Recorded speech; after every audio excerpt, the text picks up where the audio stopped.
drawing out differences between their examples because I am interested in asking how our understanding of truth-telling in politics might shift if we took Cassandra, rather than Socrates, as our archetypical truth-teller.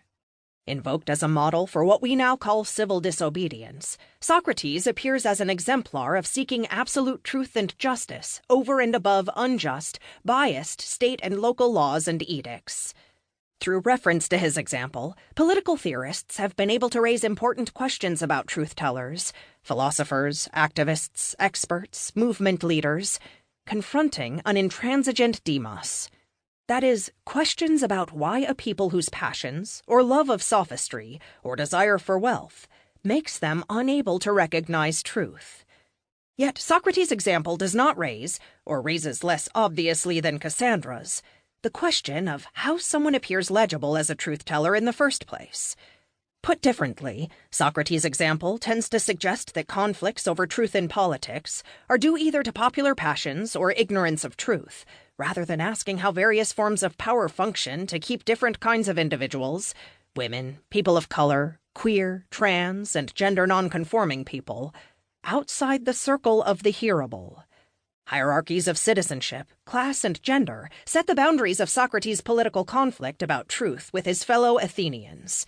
Figures like Cassandra were always already illegible, and their reality appears always already insignificant to their society.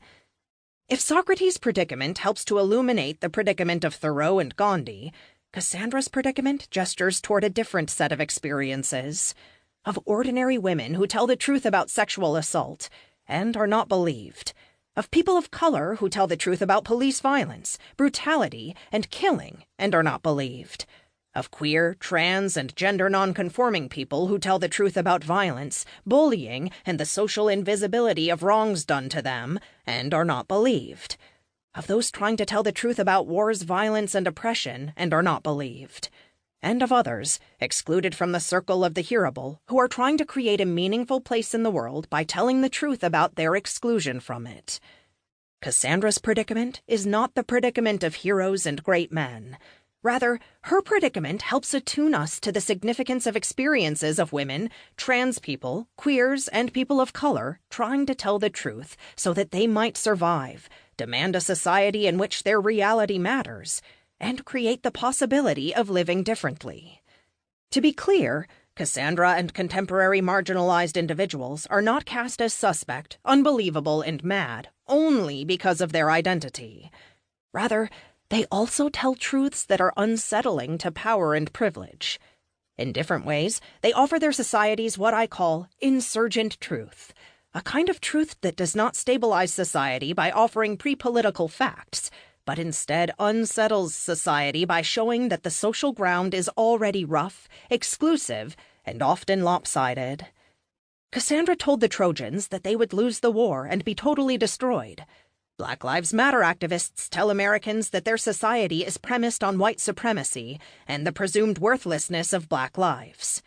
Women in the Me Too movement tell their fellow citizens that their governments and workplaces are saturated and constituted by misogyny and sexual harassment. In other words, if Cassandra and contemporary marginalized truth-tellers are cast as suspect in part because of who they are also portrayed as unbelievable because of the truths they tell. This is no accident. The sustenance of political and social hierarchies in an ostensibly just society depends on portraying the marginalized as unreliable observers of their own marginalization, and portraying the oppressed as untrustworthy witnesses to their own oppression. If we focus our attention on the hierarchies of credibility and truth foregrounded by Cassandra's example, then the question with which I began, what does a truth-teller look like, no longer seems appropriate. This question suggests that social credibility is inextricably linked to a certain identity or self-presentation, whereas Cassandra's example suggests that social norms, institutions, violence, and ideology produce certain identities and comportments as more credible. If social credibility is a product of social and political organization, then it seems better to put the question this way. How does the institutional, legal, affective, and discursive staging of political scenes make some people look like truth-tellers and others?